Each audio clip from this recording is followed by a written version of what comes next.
All right, it's Tuesday and it's after 8, so you know what that means. It's time for another episode of Championship Culture.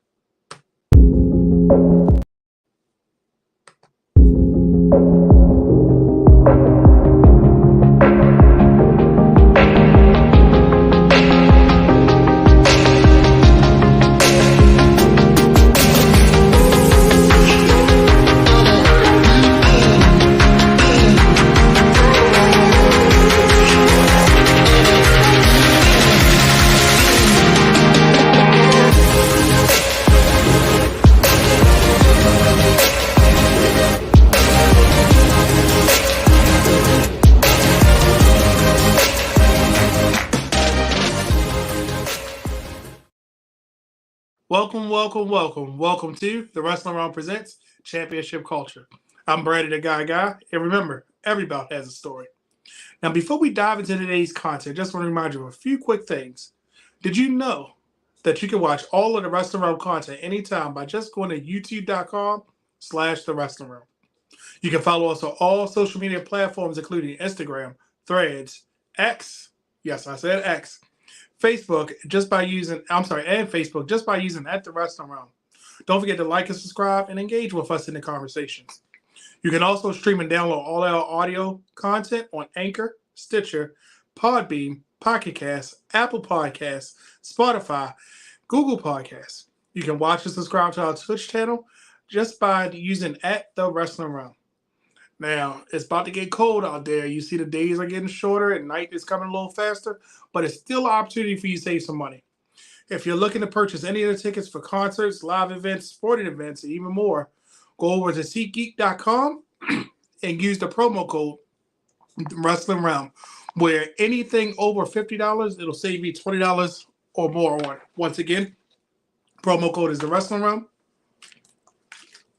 You can save $20 off of any purchase of $50 or more. Which is a good thing because I'm pretty sure any tickets you're going to find is at least $50.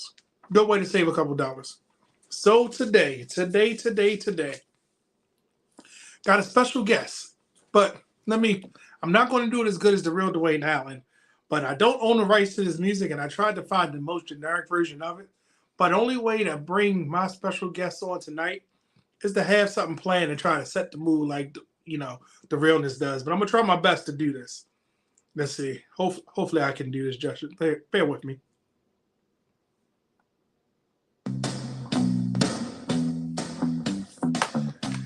Ladies and gentlemen, I want to introduce you to a lifelong sports fan with the dream of becoming a sports broadcaster and or a video producer since he was barely out of Huggies, especially when it comes to professional wrestling. He's been tuning into each and every week.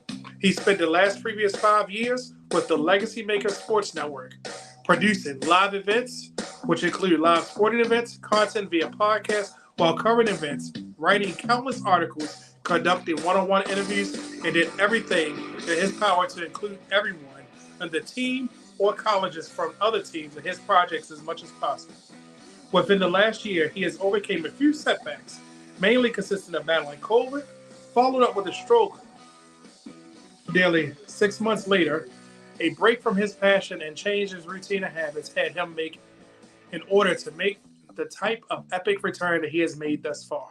Some say he makes it look easy, but it's an encouragement from those closest to him and the fans who tune in regularly to not give up on him.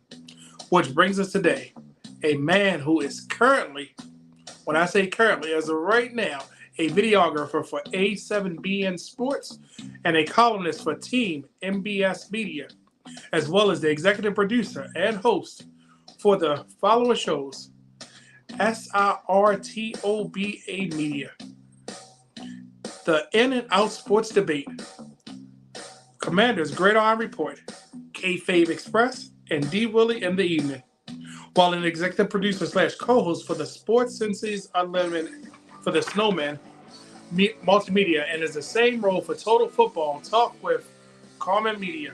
With all of those shows streaming, it's on a relatively weekly basis. Now, before I bring him in, I want you to know this man is one of the hardest working men when it comes to podcasting. And if you have a chance to check him out, always know Not only you will be in for an experience, you're going to be in for the shenanigans, and it's a good shenanigans. So, ladies and gentlemen, let me introduce you. And I want you to give it up for the man, Drew Willingham. I'm going to just play this a little loud. I don't know if you can hear it. I love it. Seven Nation Army. I love it. You definitely picked a great one for some great tunes to bring me in. Thank you, Brandon, for the introduction. And I said to myself, I said, yeah. What music can I do? I can't do all the graphics like you do. I'm not that, I can't be doing this. I lose focus sometimes. I say, you know what? I got the perfect thing for Drew. So welcome to the Wrestling Realm Presents Championship Culture. I'm honored to have you because you've had all the members of the Wrestling Realm on your show, and I wanted to return a favor and bring you on to Championship Culture. So how you feeling, brother? Hey, I'm feeling great, bro. I appreciate it. I definitely have been meaning to get you onto the Sports Debate show at some point. But like we talked about in the green room, I'm taking a little bit of a break from that show right there. Just hit 100 episodes. Got some other projects, like you had just mentioned in that introduction. So thank you for that introduction, by the way. Thank you for the invitation. Honor, joy, and privilege to always work with everyone in the wrestling realm. Now I can officially say I've worked with everyone in the wrestling realm, and this is only the beginning to some collaborations we'll have ahead. Thank you very much. Looking forward to this episode. Well, I'm excited because when I reached out to you, you was like, "Oh yeah, we can talk about emails." I was like, "Oh really?" Because some people like only want to talk about WWE. Some people only want to talk about TNA. Some people want to talk about old school. So when you said everything, kind of like with my last special guest, Brother Howard, he said, let's just go for it. Let's just go for it. So I was like, "How you feel about tag teams?" And it was an interesting show. If anybody's watching, if you get a chance to see the last show about tag teams, go check that out. And we have a whole playlist for Championship Culture. But what do you want to tell the people about yourself? I'm gonna give you a couple minutes to let them know who you are, because I don't know if they know how hard of a working man you are when it comes to this thing we call podcasting, YouTube, streaming, you name it, you probably do it. Well, like you said, man, I overcame some obstacles, had, battled COVID last year, 6 months later, had a stroke. Those next couple months were tough. Had to make some decisions, had to be a part of some decisions that I didn't necessarily want to make. And one of those ones was leaving a network that I was a part of for nearly 5 years and helped build, from where it was to where it currently is. And they do some great things over there. And I look forward to still seeing them each and every week that I tune into their stuff. But it was time for me, I kind of hit a ceiling. You say about the hardest working with the podcast and stuff, and that means a lot. I appreciate it. I definitely have put so much time into the podcasting game, but also into live events as well, like being there, photography, my writing as well, because I write articles. I'm a columnist as well for Team MBS Media, like you said. But the lettering that you read out, Sertoba Media is what that stands for. I wanted you to say it. Sertoba Media is what it is. It's hard to spell it. If you try to Google it, I'm like, it's Sertoba, yes. And it's an acronym. It? It's an acronym. It stands for The Struggle is Real to Be Awesome, because I created that before everything happened to me. And then when I even, when I went through everything, that's when I realized like the struggle truly is real to be awesome, because it was a struggle to come back from everything. So when I left,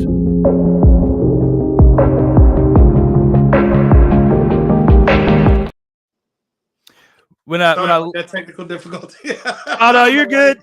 You're good. My computer went to sleep and I shook it and then said, "Oh, we're gonna play the intro again."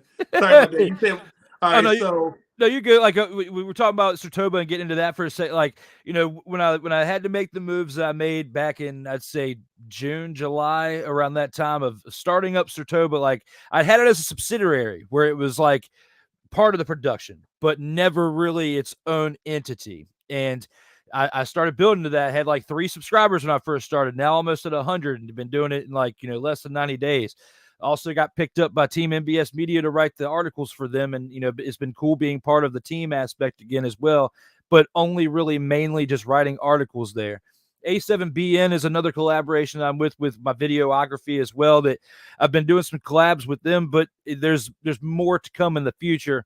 I'm still working with a very limited schedule. It looks like I'm doing a lot. It looks like I'm doing more, but I'm being smarter with my time. I'm still doing the same amount of prep.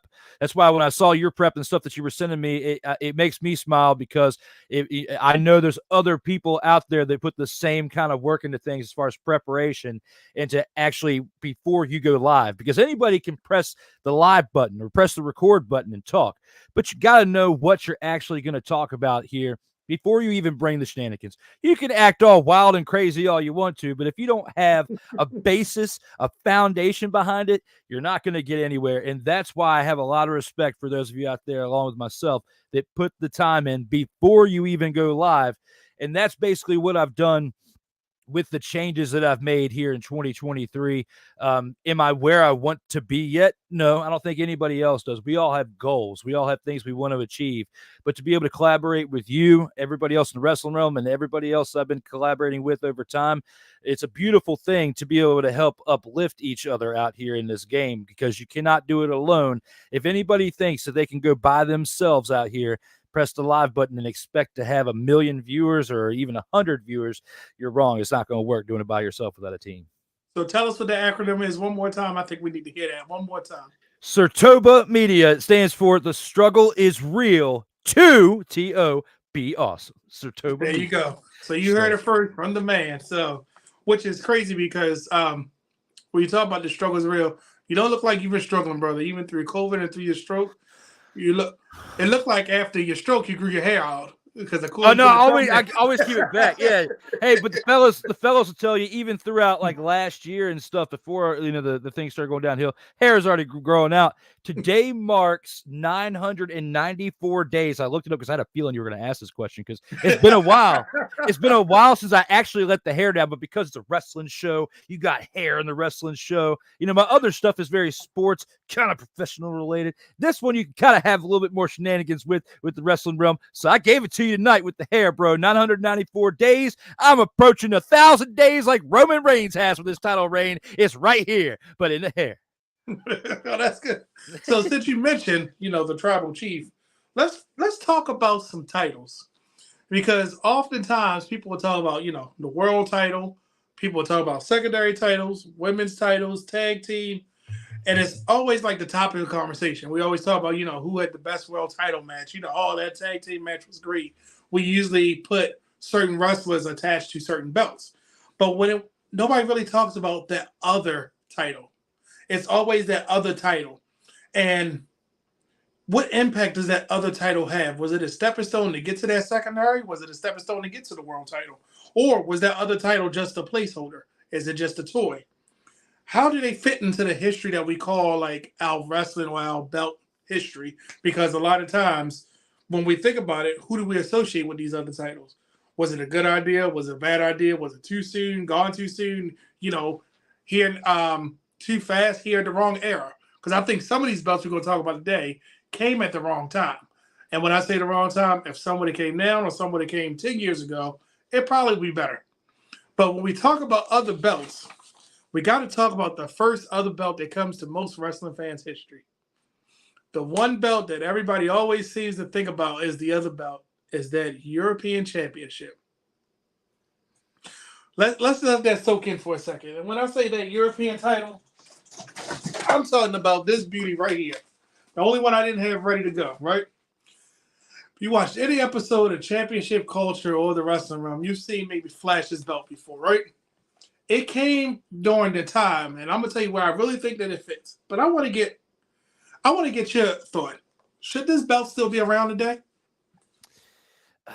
When it comes to that belt, it's a tough one, man, because there's a lot of history in the Attitude Era with that belt.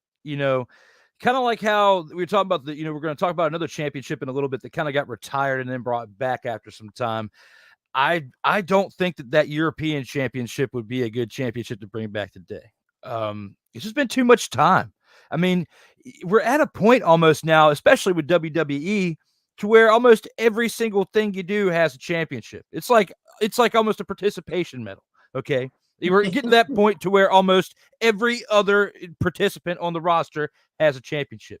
It's a beautiful belt. The only thing that would make your belt in your possession better, there's only one thing, and it nothing to do with the actual design of the belt except for one thing: having the WWF logo. That would be the only thing that would make that, because the WWE version of that belt was very, very, very small in 2002 after the name change. Then of course they tossed it out like a dumpster pelican, like they never saw it again. So it's been over 20 years since we've seen it. I think out of all the championships, that would probably be the least one of the retired that I would want to bring back. So do you think at the time, because remember during this, let me take you back to this era. We had the transition from the Wing Eagle to the Big Eagle. Mm-hmm. We had the transition from the classic IC that everybody loves to that Oval IC. And this belt kind of just like made its way onto the scene. We could talk about the Jeff Jarrett, the D'Lo Brown. We can even talk about later when William Regal, Jeff Hardy, Matt Hardy, Christian, you name it. It felt like it was almost hot potato, but William Regal tried to bring some prestige back to it. But was this needed during that time when we had the Intercontinental title? And the Intercontinental title was clearly the secondary belt. This was the other belt, kind of like with another belt at that time, too. Do you think it was needed at that time? At that time, yes. Attitude Era, you had a plethora of stars that were coming through. I mean, you had Davey Boy Smith, Owen Hart, all these big names that, you already had the heavyweight championship. Then the Intercontinental is like the next step up. That's the major stepping stone to the heavyweight championship. The European Championship was like the middle of the road before you got to that point of the Intercontinental Championship. Now we've got so many different things going on. If you didn't have NXT today, then maybe I would see where you could bring the European Championship back. But now, because you have the crossover with Dom as the NXT North American champion on all these different shows, it's kind of taken away a little bit from the aspect of that being solid to that brand. So if you brought back the European Championship today, I feel like that would dilute the product a little bit more, as to where some of these other, shows, these other promotions could use a potentially extra belt if they had the surplus of the talent on their roster. So who do you think about when you see this belt? I think like some of the names that I mentioned before, like Owen Hart, Davey Boy Smith. I think of Eddie Guerrero. Because Eddie Guerrero had it, for a little bit too. These are some names that were like Eddie Guerrero, destined for heavyweight championship success at some point, but weren't quite ready yet.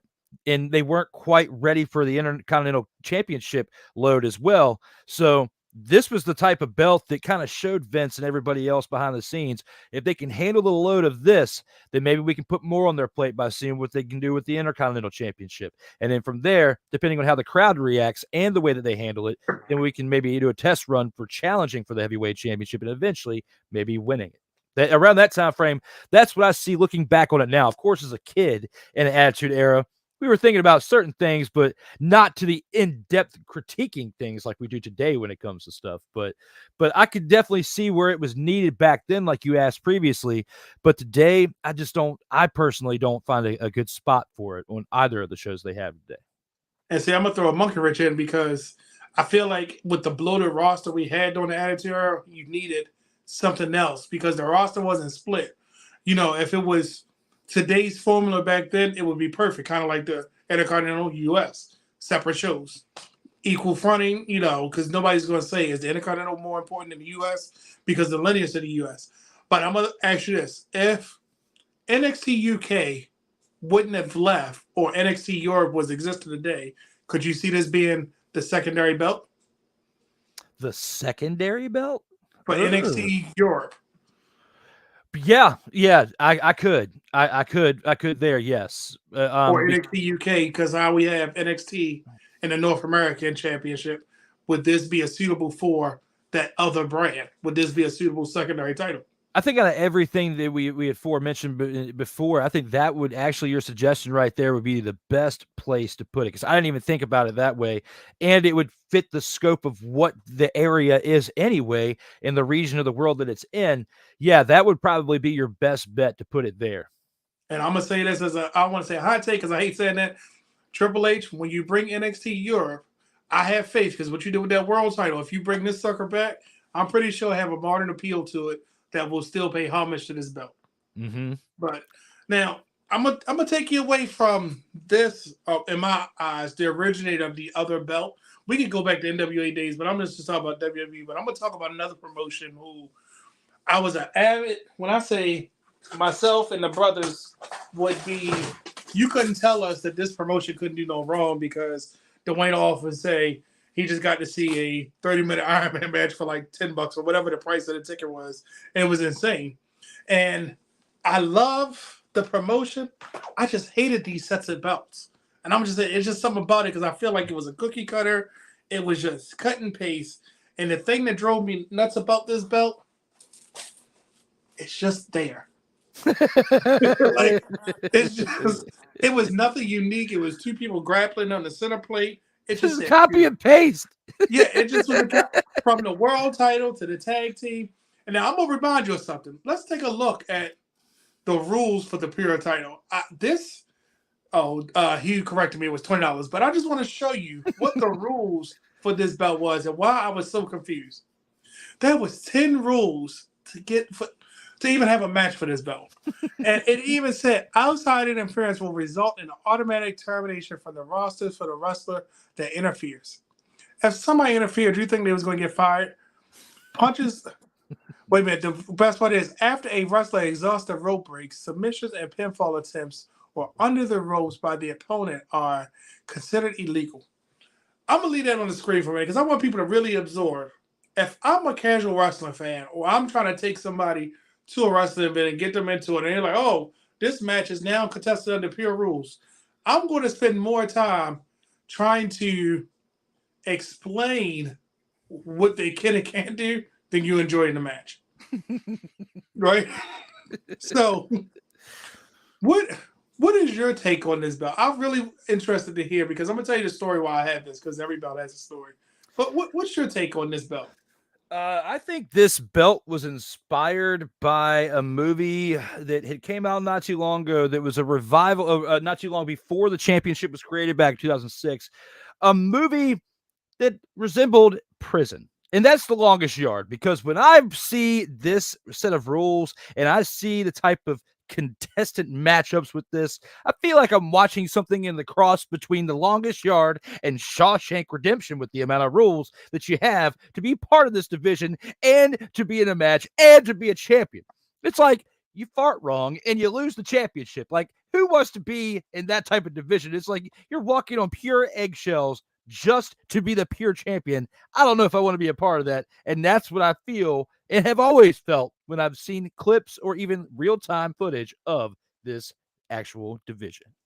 And it's crazy because Taekwon said the pure title looks like the first draft by a guy who forgot he had to turn in his design the night before. So, and I'm not. When you look at the world title and when you look at the tag team, at least they had a floor pattern around it. They had something different. This just felt like that's it.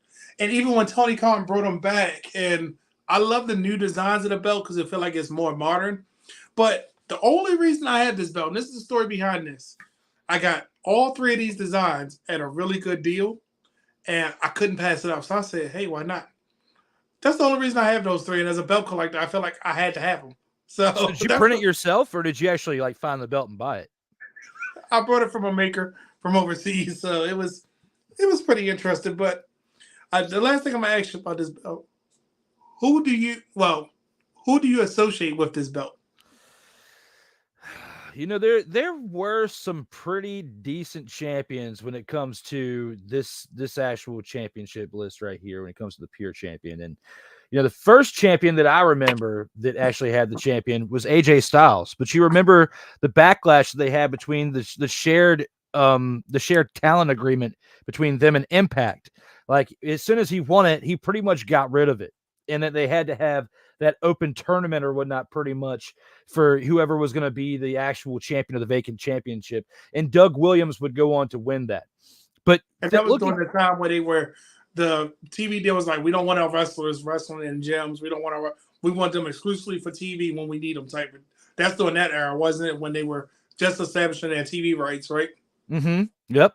So when I look back on it, there's nobody from the revival that I can really think of. Back when they revived the championship just before the pandemic, there's nobody from this era that it's like, yeah, you're the best champion that I can recall at this time. But probably the most notable match that I can remember, and it's sad, it's the retirement match when they retired it back in 2006. Back at the Weekend of Champions, Night 2, the first ever title versus title match in Ring of Honor, as Ring of Honor World Champion Bryan Danielson took on Ring of Honor Pure Champion Nigel McGuinness. The match was contested under pure title rules, under that long list of rules that you just showed us that gave me the impression of battling between the Longest Yard and the Shawshank Redemption, okay? But both the world and the pure titles were on the line, and McGuinness would won the bout by countout. But since only the pure title could change hands on a countout, he did not win the Ring of Honor World Championship.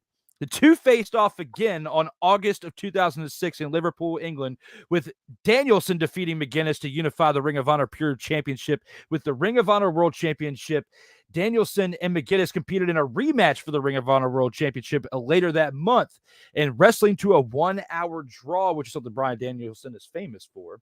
After the match, Danielson announced that the Ring of Honor Pure Championship had officially been retired and gave the belt back to McGuinness to keep. So later in that year, that's the feud, that's the time frame that I remember when it comes to this championship right here. Well, ladies and gentlemen, he literally just gave you the history of the first I love time he's this been comment. retired. And it's crazy because all I remember is when Jonathan Gresham brought him back and tried to make it like it was about to be the next hot thing. And I was like, all right, when is it going to become good? Taekwondo said your most memorable match being the death is hilarious. That's what I was laughing at a minute ago. Yeah. And fun fact, well, I didn't realize it. Will Yuta is the only one to hold it twice. And I really had to go back and say, he's the only one to hold it twice. I don't know why I feel like Bryan Danielson held it twice, but it was because of that confusion of retirement, didn't win, did win. And I hate the word overbooking because I felt like it was just, let's try to keep the story going. And that's what that time frame was. But as we move past the pure, because there's too many rules, too many things, it's the only belt I had because it was a really, I couldn't pass up the price. And that's honestly God true, because I probably wouldn't have any of those three from that era, that silver era. But I want to direct your attention to other belt. Now, the other belt, and it's crazy because one of my top 10, and I would probably put him in, favorite wrestlers held it. And I'm sorry, he was the youngest champion for about 200, I think, 50 odd days. But let me just show you and see if you can guess which one is next, because I love the design, I just don't understand it. So this is during a time in New Japan where we have IWGP Intercontinental Champion, IWGP US Champion has been introduced, and we decided to go never open weight champion. Mm-hmm. So when I talk about other belts, this is probably the best example of the other belt. Because I would challenge anybody in the comments or anybody watching it, tell me something unique about never open weight. Now, granted, that's New Japan Strong. They have the open weight champion, but it's like you have a never open weight, and you have a 6-man as well. So what say you about this? Because I'm gonna give you a brief history lesson, but what say you about this? The biggest thing that stands out to me about that championship right there is that the open weight nature means that both heavyweight and junior heavyweight wrestlers are eligible to wrestle for it. So you can have two different type of classes of wrestlers battling, whether it's each other or within the same, for that championship. So whenever this championship has been brought up amongst us in the culture of talking about wrestling as fans, as followers or whatnot, that's the biggest thing that has always stuck out to me about this championship right here. And it was supposed to elevate the younger roster. And it's crazy because when you think about the younger roster, that's who held it at first. But then it became a thing because one thing New Japan does that I love and one thing I hate, they give you time to not necessarily miss your wrestler or miss your champion, but they find a way to bring them back and bring them back in good storylines that's not oversaturated. We're seeing Will Ospreay all the time. We're seeing Kota Ibushi every one. We're not seeing the same people every pay-per-view, maybe in different types, because in 2012 when it was introduced, it was supposed to be for the younger guys, the up-and-comers, the new start, and then it kind of morphed into anybody can get it at this time. Even to the point, remember, one of the Good Brothers, Carl Anderson, held Yep. it. I was like, well, why? Through a tournament, yeah. Yeah, I was like, Mm-hmm. but why? Why does the tag team guy need it? So it kind of became weird for me because yes, he was in a tournament before for it, and it was like, but when you look at the reigns, it's kind of like a who's who of New Japan has held it, but then it's like a who is that in New Japan held it as well. So I love the design. I just never understood it. We've had 39 different reigns amongst 22 different wrestlers. So that means only 17 of them have had multi reigns within that run. Okay. So when I put all that in perspective, and, just like you had said, the longest reign within that, it only been 314 days. So it's not like somebody's getting this title and holding on to it for years at a time. This championship is one of those hot potato ones as well. But it's like you said, to elevate the younger talent. But I've always liked, when it comes to this discussion, having where you can have multiple classifications of wrestling styles eligible to battle for that one championship, because you can see a heavier weight and a junior heavyweight like Shinsuke Nakamura type of style, or something where you can see him fly all around the ring. But then you have the heavyweight, where it might not be as mobile, but then their strikes are a little bit more impactful. It's like you have a good way you could write that story if you write it the right way. Like when Jeff Cobb had it, but then you turn around and Kenta would hold it. But the problem is, in my mind, if you have the Intercontinental, which whenever you say Intercontinental, everybody knows that's going to be the second tier. Mm-hmm. But the U.S. title was there, and it was odds were getting on that because it was the new toy, it was the new thing, and they had wrestlers that were actually competing for it, whether they were a smaller class, a heavier class, they were competing for it, and it was actually good matches. Look at Lance Archer, look at Kenny Omega, look at Will Ospreay. I'm gonna say that name a couple times. You had a wide range of these people, John Moxley in the later years, but then in the Intercontinental, it felt like, okay, I was world champion. I'm gonna go back and do this for a while, build that up, then come back. But it seemed like with the never open weight, it was like, I don't want to say hop seat because that's a bad way to say it, but it felt like, all right, who's gonna have it next? Who's next? Who's next? What's next for it? It never felt like it had that prestige or that feud or that moment. And it's such a nice looking belt.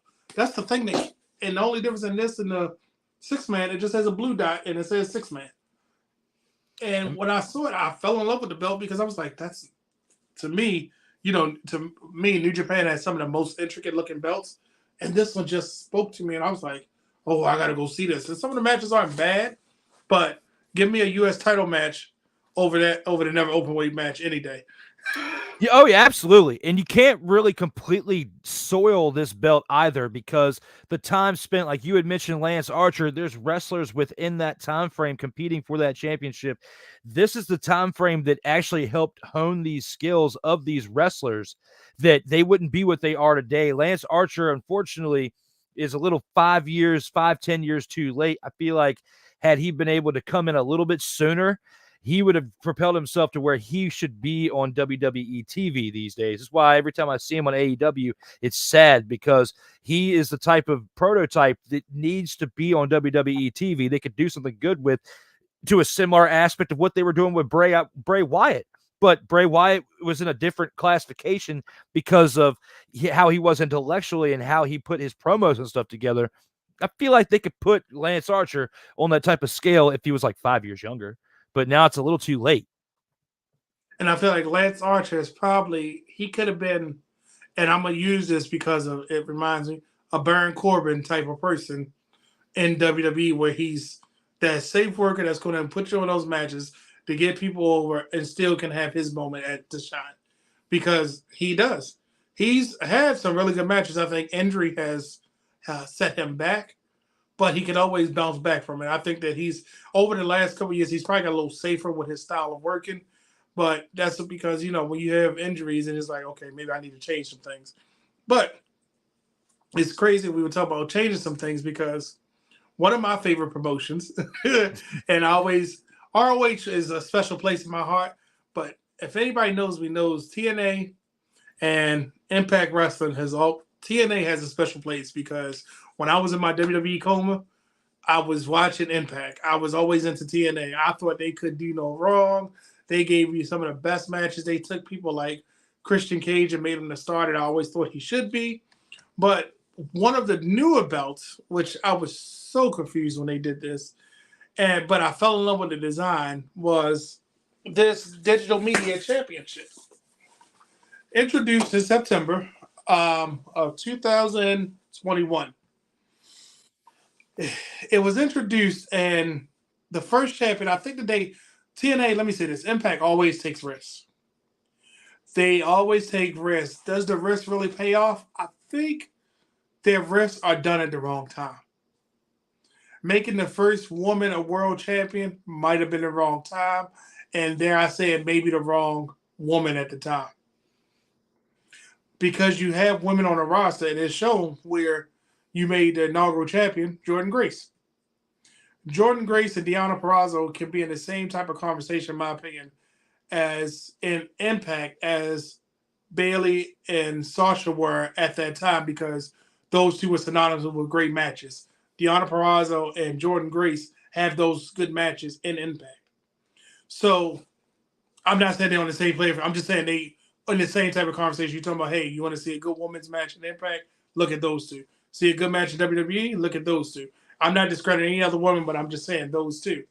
When they introduced this title, do you think that this was their new version of a television title? For the internet, yes. For Okay. streaming, for yes. And then of course you got the intergender rules that go with it too. I mean, that's not something that you see. They're trying to stick out in different ways, and in the way that they created that championship. I mean, the belt looks pretty cool. I'll at least give them that. Some of the aspects to it, though, especially I gotta agree with Quan's comment here, where you can't say digital media championship without really laughing because it is the championship of the interweb. So does that mean that the championship doesn't deserve to be defended on regular television? I don't know. It should have Um, been like on a YouTube exclusive or yeah, only, like how and that could have been the gimmick. And the thing is, like people say, oh, it looks like the AEW because of the side plates. If you really knew how many belts recycled, the designs, people might. I laugh because it has computer chips like in the background. That's why I was trying to show it off. But I feel like it was something different. That's what I mean by Impact was trying to do something different. And it oh, go ahead. and I'm sorry. and with AEW, and like you said, it was like trying to clip off of that. I just feel like with that championship right there, that you were onto something when you first started saying that they had the wrong women's first world champion when it came to that promotion, and I feel like this was trying to right the wrongs in certain aspects to it, and they didn't fully come through on that promise to really do that. And of course, Jordan Grace was the right one for the intergender championship to win it, but you should have had her as the actual first woman to win the actual Impact World Championship. And that's his was crazy. When I first heard about this belt, I said, "Oh, they made a belt for Macadona." That was the first thing I thought. I said, "Oh," and then for him not to be the first champion, I said, "Well, that was good. They gave it to Jordan." But then Joe Hendry, he put spotlight on it. Rick Swan, he kind of was just like a transitional person. Um, Matt Cardona and Brian Myers, I feel like they held it, but they could have did more with it. I hope that makes sense. I expected them to do more, as in Impact to put more emphasis on them, but it felt like at the time the X Division was so hot, and that title was so it kind of got overshadowed. This took a backseat to it, and that's what I'm saying. They always take risks, and Impact should be known as the company with the other belts because remember we had the Legends slash TV slash King of the Mountain and Mm-hmm. Grand Champion, and I'm not you don't get away from this Impact. Your Grand Champion had a lot of rules to it when they did that belt, so we could talk about that. That was kind of like a pre-Heritage Cup type deal, but this beautiful belt. Is there anybody that automatically you think of besides Jordan Grace being the first to have it that you think about? I mean, the biggest thing that is kind of a joke to me is the oldest champion being Tommy Dreamer. I mean, I thought Tommy Dreamer retired like 37 years ago. I mean, the amount of time this man has been in wrestling, and then, one day he retires. Then all of a sudden, boom, he's a digital media champion. Where did that come from? That And is why? probably, yeah. Who does that help being the digital media champion? You tell me. I don't know. That's the biggest question that I'm thinking about when it comes to thinking about this. Besides Jordan Grace, that's the only other person that sticks out to me, because I feel like the concept of this, they could have done a little bit better of a job. I mean, a question for you is, when it comes to having a match and having a championship just for the match, do you think that the WWE were inspired with the greatest Royal Rumble championship belt from the King of the Mountain match and Impact? So I have some thoughts about that. And this is crazy about the belt guy. I like that belt. I didn't like how it became. Does that make sense? Mm-hmm. Because it was so much negativity towards that show. Um, I think they were trying to do something to rival and he whose name shall not be remained. I feel like somebody feeds him something. He's like, oh, let's do this to try to outdo that. And that's probably what that came from.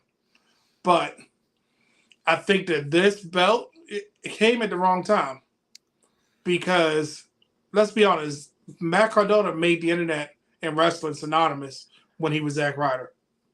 He had his own version of a social media championship, right? And when he left WWE, he showed that, hey, I'm still that guy. Look what I can do. And Impact created this, and for me to automatically say, oh, they made a belt for Matt Cardona, but Jordan Grace was the first champion, like you said, consolation prize. Where if we would have kept that going, because it's only been, I think, 7 or 8 champions. I had it in my notes because it's crazy in a short amount of time. It's been Tommy Dreamer is the 7th champion.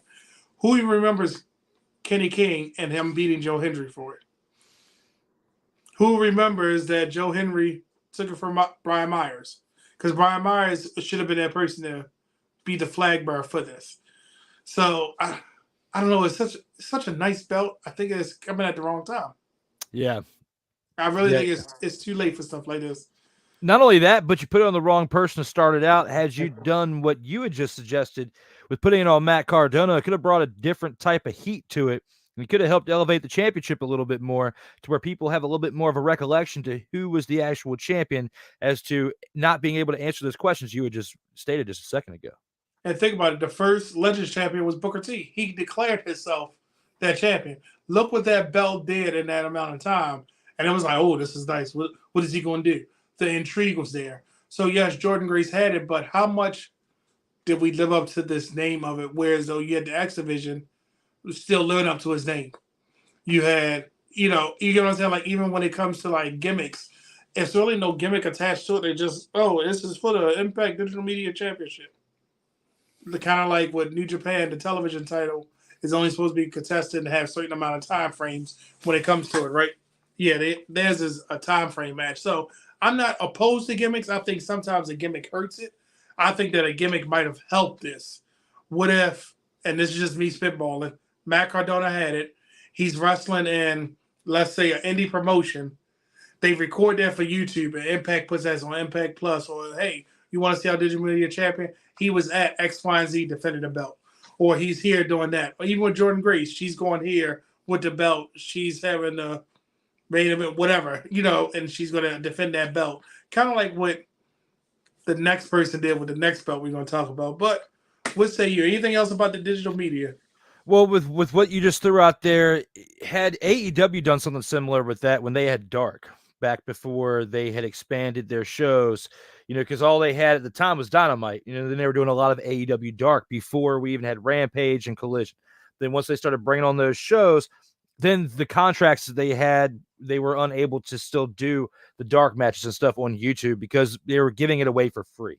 They had to make it to where it was marketable to give it something. So I don't know if that plays a part into how they go about this, but the Twitter World Champion, that was a good comic one. But hey, it's a gimmick. I mean, you could build a gimmick off of it, but at the same time, it's like, depending on the contracts and who you have for your television broadcaster, it makes a big impact on, pardon the pun, on who Impact's going to choose and where they put the championship matches at, because you can only put so much on the internet nowadays when it comes to live footage, because they don't want you streaming live footage when it comes to contracts and Turner Networks and all that stuff involved. And it's crazy because I'm gonna sound like a hypocrite. I don't like a gimmick match, but I don't mind it because it breaks up the monotony and it gives somebody else something to look forward to and something to attach to. Because when the next belt had its original name and it was, just the All Atlantic Championship, Pac was going everywhere with this belt. He was taking it places. He was defending it. He was putting some eyes on the product. Unfortunately, All Out Brawl Out happened, and he had to hold 2 belts at the time. Do you think that diminished what he was trying to do with this because he was a trios champion and this? No, because I mean they're 2 totally different things. I mean, you have to work as a team to get the one belt, as to where the other one, it's all an individual accomplishment. It's an individual accolade. So, if anything, it kind of proves his stature a little bit more by being a multi-champion at the time. So, I don't think it diminished anything with what he did with his reign there. So, do you think that this belt was needed at the time it was introduced? In 2022, when it was established, to help others, like eventually him, who helped elevate it a little bit. Then you got Orange Cassidy and others in there who have held the championship. I mean, besides the TNT title, what else can they really hold? Because you've got the AEW Heavyweight Championship or whatnot. When it comes to the TNT Championship, and then that. Besides, well, I'll take that back. You have Ring of Honor too. You have the Ring of Honor Championship too. But back when they created this championship that you got right there, I don't believe they had merged with Ring of Honor yet. Like, I believe this was created before the merger, if I'm right. I don't think has it been right about a year since they merged, or had not even a year yet since they merged with the Ring of Honor? I think it's past the year mark, isn't it? It might be. See if Dylan. Let us know in the comments. yeah. We can fact check it, but here's my problem with this belt. He introduced the women's title, and then they're very similar. We can't deny that. I really think this was supposed to be the World Championship, and Tony Khan changed his mind at the last minute. Because if you notice how we do with wrestling belts, the TNT and TBS basically cut and paste. The WWE Women's Champion and WWE Championship with the network logo, cut and paste, right? This looks too similar to the women's belt for it not to be the men's belt. But I think he changed his mind in the last minute and went with a separate set of designs. But then he realized that women's belt was too small. But when this belt came, we had AEW World Champion. We had Tag Team, TNT, and our belt that really wasn't recognized, the FCW. GBS Championship too. No, just talking about the men's belts. Oh, the men's belt? Okay. Yeah, so think about this. I think this belt would be warranted if the TNT title was only seen on TNT. If that's the only place that person is stuck to, he's glued to, just like the TBS champion should only be seen on TBS. Mm-hmm. If you think about it, then that frees up this person to be on the other belt, on the other show. So that way you have a clear distinction, because right now the only way we see the U.S. champion on Raw SmackDown is through the draft. We know if we want to see a United States champion, we got to watch one show. And depending on who it is what you're going to want to do with it, right? Because I guarantee you, if LA Knight gets that U.S. title, people are going to want to tune in to see what he's going to do with that title. Mm-hmm. Nobody cared when Austin Theory had it. Orange Cassidy had this belt. All eyes was on him for that whole reign, because you were tuning in to see who he was going to defend it against. So the deal was struck in March. You fact-checked it. The deal was struck in March of 2022. Which that was before, because this one didn't come out till June. Yeah. So, when you have Ring of Honor belts and this was before they had 27 shows a week, okay? Because you got You got Wednesday, you got Friday, and you got Saturday. So maybe not 27. I might have exaggerated a little bit there. But when you got 3 shows a week and 3, somewhat primetime shows in an extent, 5 hours of coverage you're trying to have, then yeah, maybe if that was the plan back then to have that many shows before the CM Punk debacle of stuff, then maybe that might help you out a little bit there. But now you're without CM Punk, who, and to some dirt sheets will tell you the whole reason the Collision was created was to have CM Punk on there and have a place for him to play with other people that can be interchangeable between all of the shows. Well, now that CM Punk's gone, it's going to change the whole dynamic of that show. And will this title show up on that show and be defended a lot? I don't know. We're going to find out. It's going to be really great to see what Tony Khan can do with this and the Jacksonville Jaguars, because he has a lot on his plate right now. I don't know. I don't think the man sleeps, but here's my food for thought with this belt. We had it's about 27. He said. We had the World TNT Tag Team 6-man ROH World Pure Television 6-man tag. You had 9 men's championships, FTW, 10, right? Because it's there. Let's call it what it is. 10 men's title between 2 different brands. But your world champion is in a faction playing second fiddle instead of being the front runner for the brand that he's the champion for. And you take this belt and give it to the guy that's been an AEW original. He puts eyes on it. He's doing what he needs to do. And for some promotional reason, it went from All Atlantic to International. Was this belt at the right time, and was the name change warranted? Since we've clarified the whole merger between ROH and that in the time frame, I think they maybe should have seen what was going to happen within this whole New Age invasion story before we created this championship and brought it in. It hasn't been horrible. It's not like it's the worst thing. It's not like we're watching the 24/7 championship unfold or certain other things that we've seen as potentially other belts that were bad. I mean, it could have done worse booking with it, but the name change, I questioned that more so than the actual development of the championship, because why? It hadn't even been out that long. Like, what is the whole point? Well, that just goes to show that you rushed the title out there to begin with. If you weren't comfortable with the name and you only had it out there for a few months, it goes to show you didn't put much thought into the title and presenting it to begin with. So that's another takeaway that you could have from that championship right there. Do you think it's because Pac wasn't the champion anymore? Or you think it was just we rushed it? Because honestly, when you look at that and then you look at the International, now I have 2 different makers that made these, right? Granted, on the International, I think the blues this blue is a little lighter, but the belts are the same exact belt minus the name. And it's I'm like crazy you're holding tag team belts. That's what I feel like. Yeah. But literally, this just says International.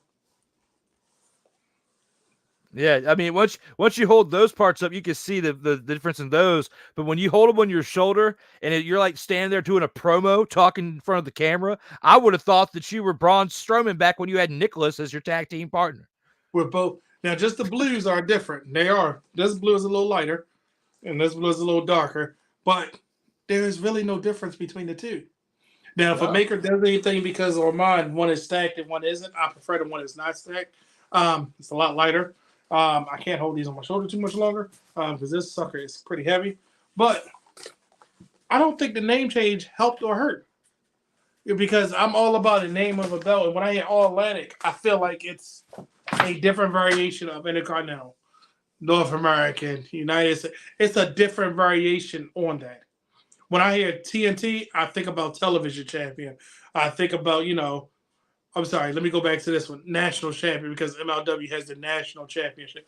So I feel like it's in line with those, because I think that the TNT belt was just oh, let me suck up to the networks and name a belt behind them. TBS the TBS same. too. Yeah. Hmm. So with all this belt talk, do you think that this belt had more prestige than the television or the pure champion, or do you think we're gonna hold the pure champion or the television champion a higher regard than this one? It's tough because now that you have both entities in one, I feel like this is more diluted at this point when it comes to all these championships than what we saw back in the invasion of 2001 with WWE. I just, I'm just, they have the opportunity to write this story, and in certain elements, they're doing a little bit better than WWE.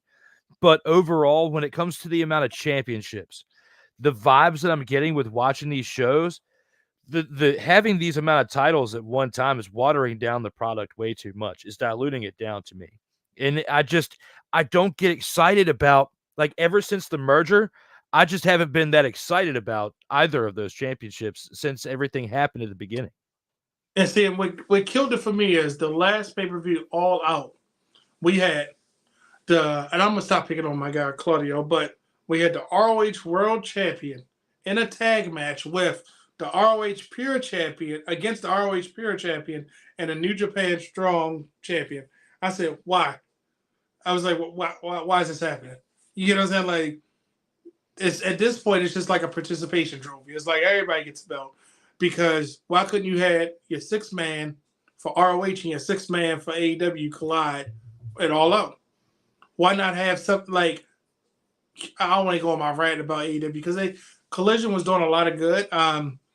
Tony Khan was trying to do good. I appreciate the fact that he keeps giving us these dream matches that we probably wouldn't have had, let's be honest, if AEW wasn't around. But it's just too many.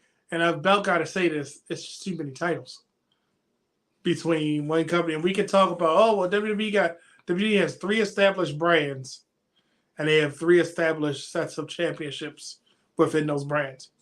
He has 2 established brands, but everybody's just everywhere with every title. It's not as organized. Like, the one thing that, like, if WWE had an invasion angle today, they're a lot more organized and understand things a little bit differently as far as how today's business flows. That if the roles were reversed and they were the ones that had the opportunity to the invasion today, and especially for who's doing the creative for the most part, even though Vince has his hands in it, like Triple H has a lot more creative authority now. I think he would do things a lot different than what they did in 2001. I just don't fully trust Tony Khan because this is, even though he's a fan like you and I, and we can sit here and we can critique things all day long with what he's doing, at the end of the day, you have WWE that's established of what they've done because that's all they focus on. They focus on just their brand entirely and how to build things within their own house. Tony Khan is conflicted because although he doesn't have as much of a role in the Jacksonville Jaguars as his father does, he still has a role within that team and still has to work within that franchise throughout a calendar year. I don't care how much you say his load's lightened up.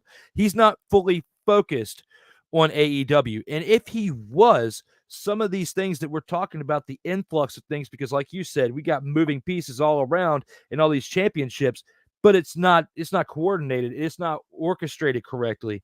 If you were focusing fully on your own entity, maybe, just maybe, you might be able to figure this thing out. But he's still got time. He's still got, fortunately, he's still got a lot of more money than what like a Paul Heyman had back in the day, or with WCW losing Turner Network at the time.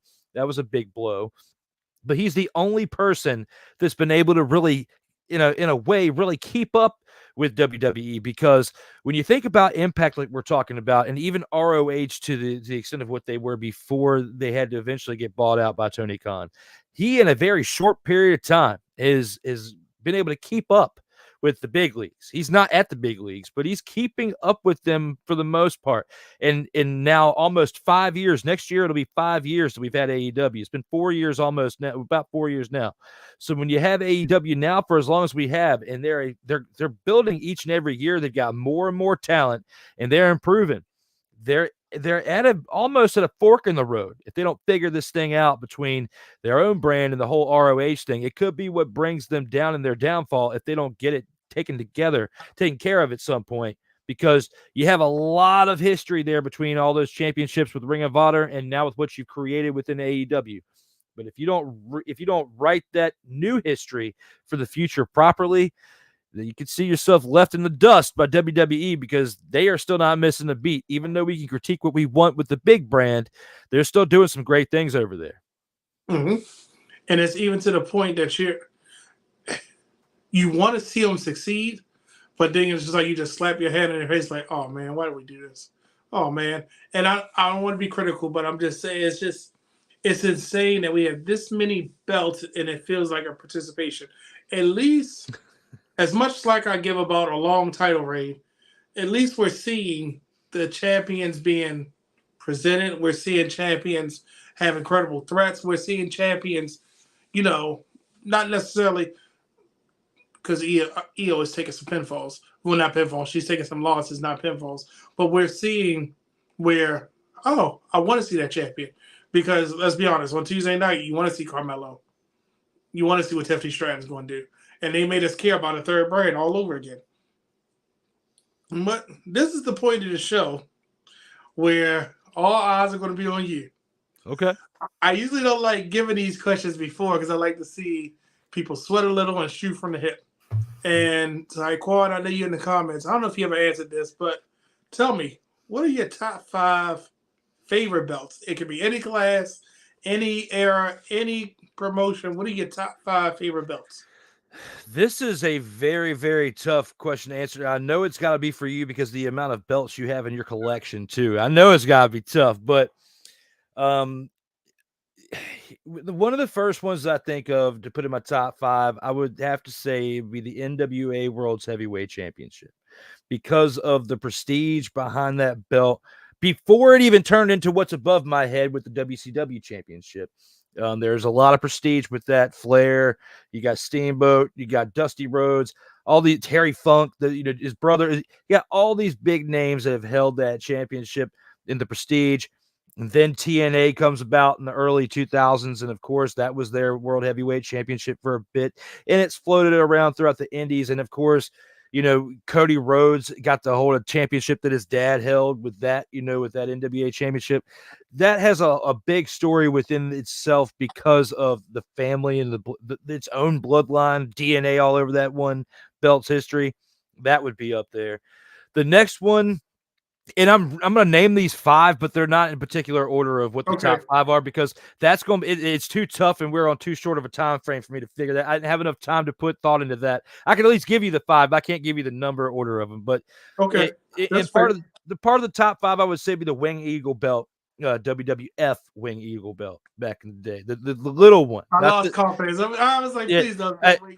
Not the big one, not the big one, the Wing little Eagle. one. You talking about the original? Yeah, the original, like Bret Hart. I'm thinking about him, with the championship. Of course, the feud within Shawn Michaels, and the Hulkster had that belt, and all these other different people that had that belt. I would say that would be part of my top 5.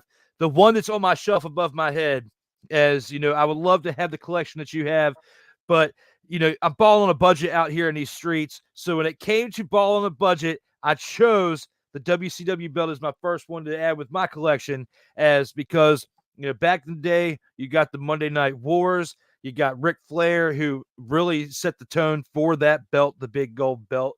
And of course, bringing that over to WWF at the time when he was part of the move to WWF for a little bit, the belt getting blurred out in television. I thought that was cool. So that's part of my top. And along with what WCW, when they were established at one point, not the way they were in the 2000s going on out the door, but I always loved that belt. So yes, I'm a Winged Eagle guy there, Hugh Scott. And so I see your selection right there when it comes to that one.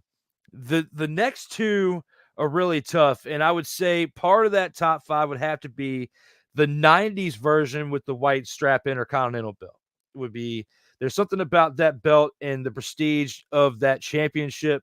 With the Intercontinental Championship, you think of all the people that had that belt: Ultimate Warrior, Bret Hart before he became the heavyweight champion, Shawn Michaels as well. And it's the true stepping stone of champions that move on up to the next division. You got The Rock, who had it, Stone Cold. Everybody has had some version of the Intercontinental Championship at some point, but that one particular belt that Cody Rhodes was trying to bring back at one point, and then Seth Rollins as well, that would be a part of my top 5 as well.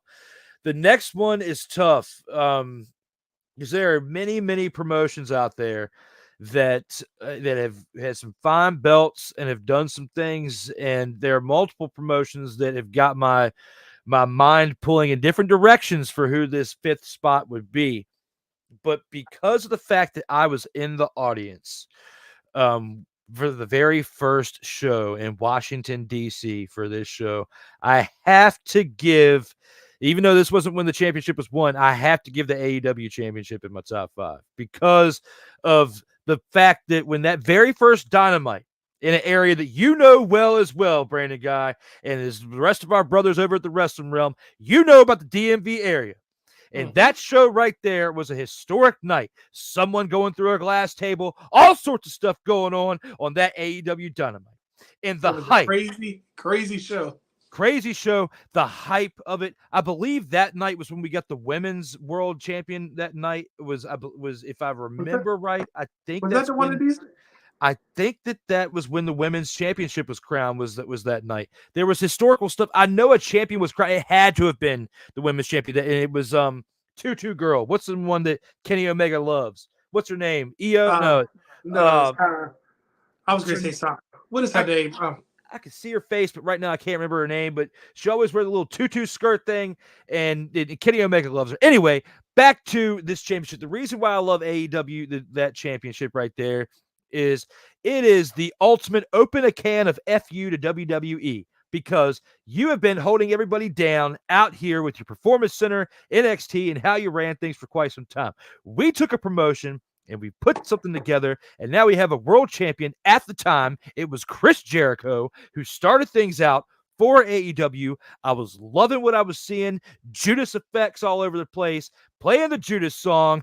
I was heavily, this is probably one of the last times I was heavily intoxicated at this show. I drank quite a bit in the crowd with some random person who had a seat beside me. This is why I love and absolutely love the AEW championship. Even if this company folds, I will have a special place in my heart of that first ever Dynamite, and having to deal with someone talking to themselves on the subway as I was heading back to Springfield to get back to my car. So before I recap, I want to say Dylan, it was Rio. Yep. Taekwon agrees with you with the white strap. He agrees with the big gold. Wing Eagle, NWA title. The only thing he said was the IWGP before the redesign. So version 4 is the, before the redesign, because we're on version 5 now.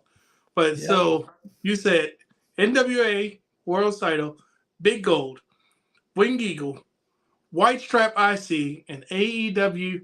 Now, you know I got to pick on you a little bit. The AEW version 1 or version 2 for the AEW World title? You know, are you talking about the one that what's his name, MJF has right now?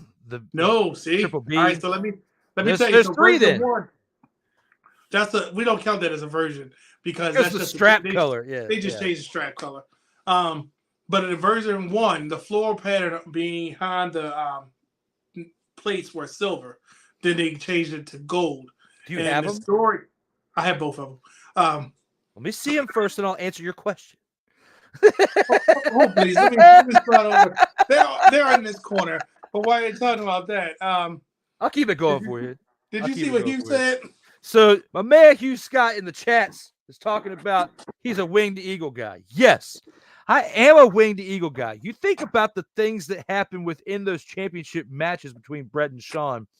Yes, and there are the 2 different belts, but when I look at them, let me show you the version 1. Okay. If you notice in version 1, I'm trying to make sure the light's not hitting. The behind, so this is about as freaking heavy. This is a quadruple stack, but on the second plate, the floor pattern is silver. Okay. I don't know if you can see it. Mm-hmm. E on the second is silver. On the current version, it's gold. I So Yeah, the gold looks better on camera. And if you go back and go look at what Chris Jericho held versus what Kenny Omega held. You'll really see the difference. And I Kenny never thought Omega, it about was that. That was a bad, and subtle change. he actually used a replica because he said the original version was too heavy for him. And plus, how they changed the letters on world changed on both of them too. World champion was a little bit different. The first one was a little bit more bubble letters on version one.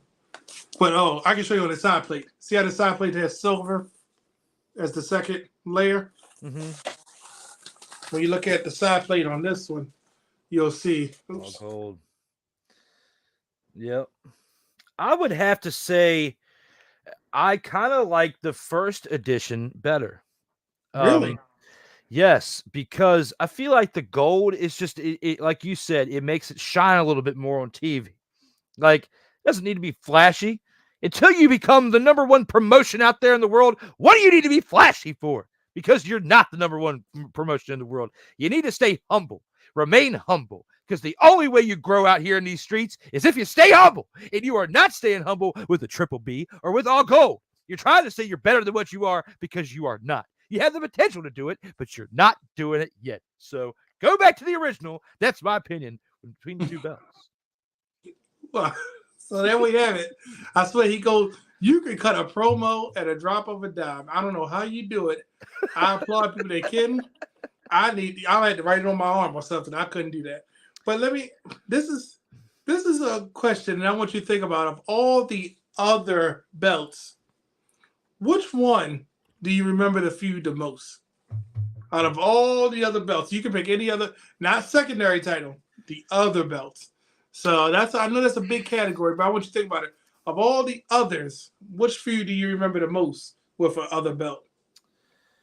You know, we've got some pretty good ones going on today, like you had mentioned, between Pac and Orange Cassidy with the AEW belt. You look back, I don't have any memorable feuds with the digital media championship. Come on, I mean, we were just talking about how it's hard for It us could to be even any not other even belt. crack a smile. We're talking about okay.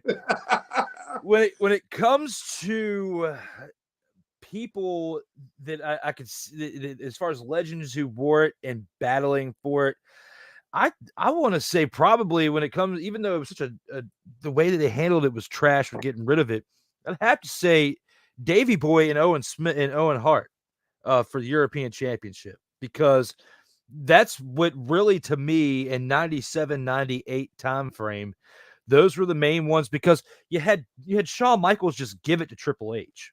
It kind of, to me, in that time frame when he's giving it to him, that's kind of degrading the title a little bit. How is that elevating the title? He didn't earn it. I have the heavyweight championship. My buddy gets the European championship. I'm the best. I get the main one. You get the third or fourth best. Here, I'm gonna give you this Championship. one. Here, you take this. Yeah, Hold on to it's this one it's for me. it's kind of like the closest thing. I would not exactly the finger poke of doom, but pretty close to it for what they did in WCW. But I would say, out of all these championships and all the people that have, because I mean, you had, even with the Pure Championship we were talking about earlier, Bryan Danielson, he's no slouch, and you have other people that have held the championship within that one that could make a good argument for that. But when I think about, out of all these belts we talked about, as far as the other belts, the two names, and as far as feuding over the belt that I think about the most would be Owen Hart and Davey Boy Smith, the British Bulldog.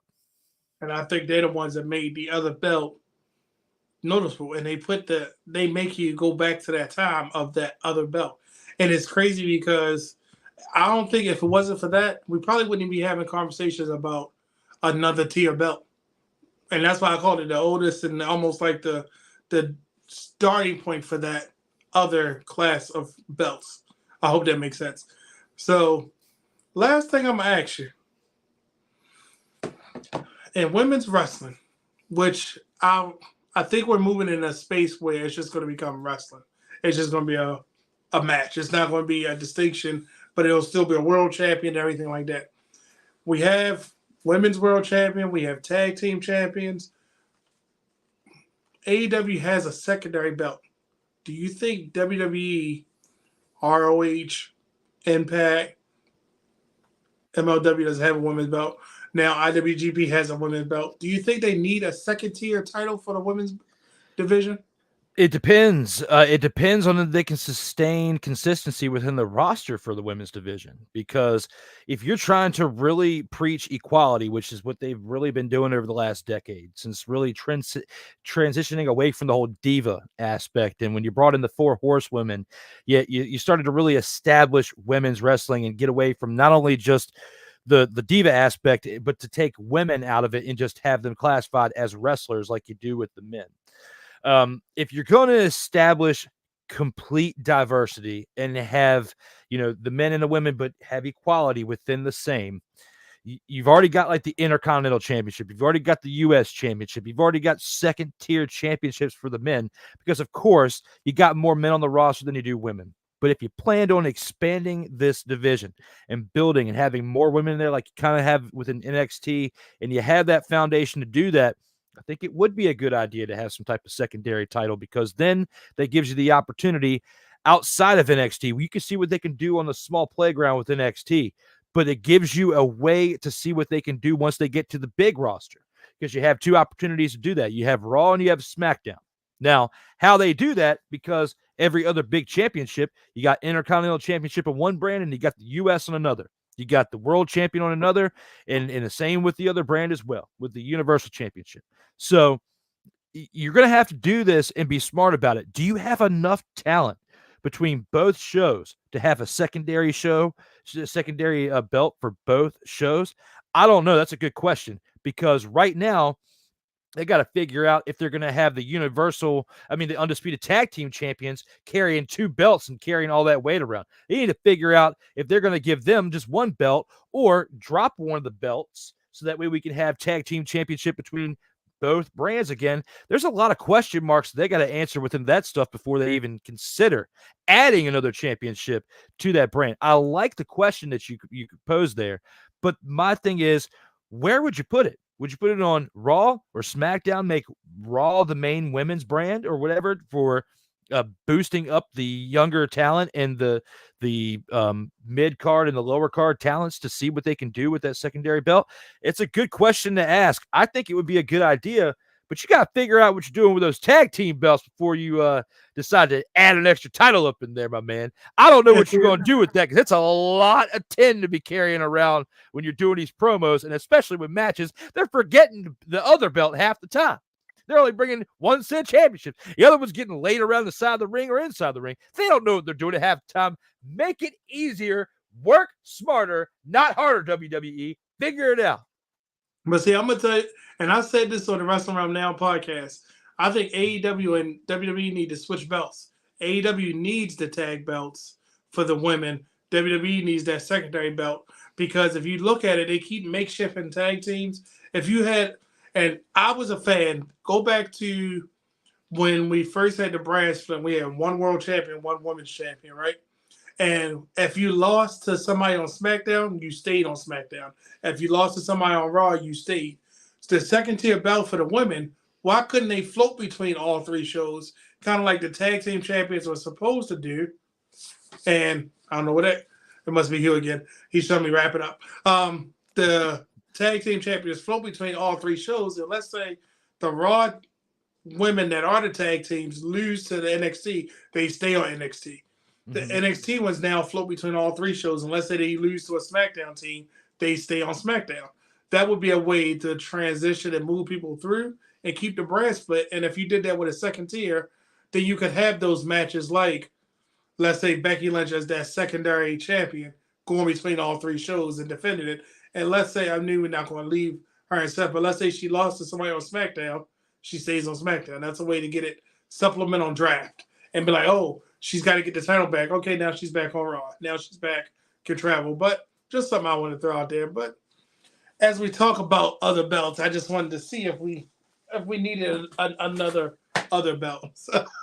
No, it's definitely a great question, and in time, I feel like we'll understand more of if that should be brought to light or not. But I like your thoughts with the tag team championships for the women on AEW because of what they're doing over there, more so than bringing another women's type of championship over to WWE, because they got to figure some other things out before they even think about bringing another championship over to that brand over there.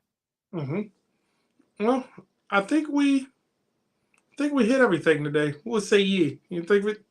I think we did. I say we crushed it. Hey, the comments, you guys had them flowing.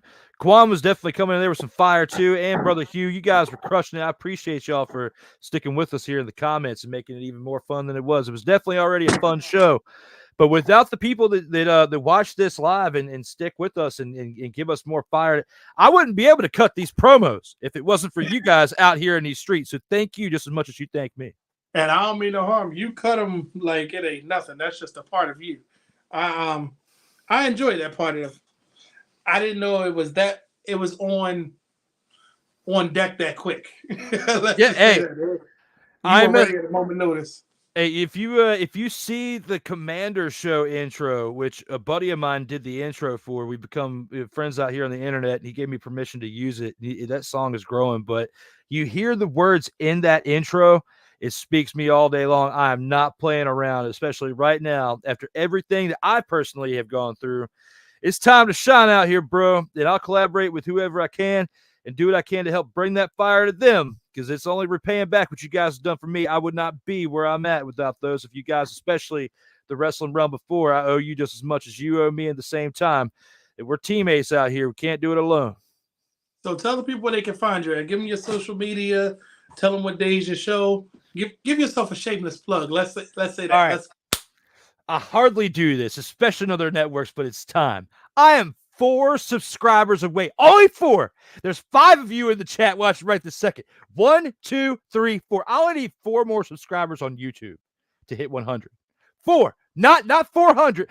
4 subscribers. Please make this happen tonight. To make it happen to within less than 90 days of launching this brand, I went from like 3 to now 100. 4 subscribers. You can find me down here below my name. It says Sertoba Media at the Sertoba on TikTok. Pulling up a little bit on TikTok. TikTok is loving your boy right here. I don't know what I'm doing. I don't know if it's the energy. I don't know if it's the long hair. I don't know. But what I do know is they're loving it. So I'm doing the best I can out here in these streets. Find me at Sertoba.com. That is SIRTOBA.com. Yes, sir. Thank you for the plug right there. With those colors, look at those beautiful colors in that logo. You know that I'm a fan of the formerly known as the REDSKINS that some people call the slur. Now the Commanders. That is what the name of that is. But Sertoba Media have shows each and every week. Right now, we have shows Monday through Friday. I'm on there Monday, Tuesday, and Thursday. But we have another guy out there, Kyle Nash, who's contributing on Wednesdays and Fridays. 5 days of shows, 5 days of entertainment. You thought you saw the shenanigans tonight, which you did see. I did open up a can of shenanigans for you guys tonight. But if you thought you saw it all, you need to wait until Thursday after Thursday night football, 11:15 p.m. Eastern time. The debut, the premiere of D. Willie in the evening. You love shenanigans. You love non-sports shenanigans for one, too. You're going to see my range up on this show this Thursday night, 11:15 p.m. Eastern time. Oh, I promise you out here in these streets, you will see it along with the rest of you the Wrestling Realm fans out there that love this show right here. I do too. I cannot thank you guys enough for having me on here this week. Look forward to getting up with you guys again at some point. And I don't know if you saw that, but flash that shirt again. That's a shirt that you got on. What's that? That's the Wrestling Realm right here. You can find them at thewrestlingrealm.com. The Brandon, the guy right here. But man, Brother Hugh Scott, the real Dwayne Allen, and the Jack Daddy himself, Brian H. Waters. I call him Brian Hollywood Waters because that is my guy right there, the Jack Daddy, telling you it is okay to be jacked out here in these streets. So if you want to get a shirt like the one that Drew has on, go over to thewrestlingrealm.com where you can shop and you can actually pick up the same shirt that Brother Drew has on tonight. But I want to say thank you for joining us, and I know that you like that football team down there. And from the brothers at the Wrestling Realm, we want to thank you for support, but we want to gift you another shirt that you can have. So I don't know if you can see these colors. I love them. Oh, I will rock that shirt. Absolutely. So it's a championship culture shirt in the style of not only your logo, but one of your favorite teams. So this will be in the mail for you in a couple days. I don't know if you can see this, but we want to thank you for your support. Thank you for your time. I think you gave us, we say over here at Championship Culture, every belt has a story. And man, you had a story for some belts today. Um, I just looked at your thing. You got 97 subscribers, so hopefully we can get you some more subscribers so you can get to 100. But don't forget, every Tuesday, 8 p.m., tune into the Wrestling Realm Presents Championship Culture with Brandon the Guy. I talk about belts. If you're free on Wednesday, tune into the Wrestling Realm Now podcast, 10:30 p.m. Eastern Standard Time, because I know we have a lot of people in different parts of the world. But 10:30 p.m. Eastern Standard Time for Wednesday, the flagship show, the Wrestling Realm Now podcast, every Tuesday. And I think next week, my executive producer is going to like this. I think we're going to have a ladies' night where we talk about some of the ladies' titles in my collection and the story behind them. So it's going to be a ladies' night. Here, you heard it first. It's ladies' night next Tuesday. Tune in 8 p.m. As always, every belt has a story. And what I usually say, I can't wait to hear yours. Thank you for tuning in. Everybody, have a good night.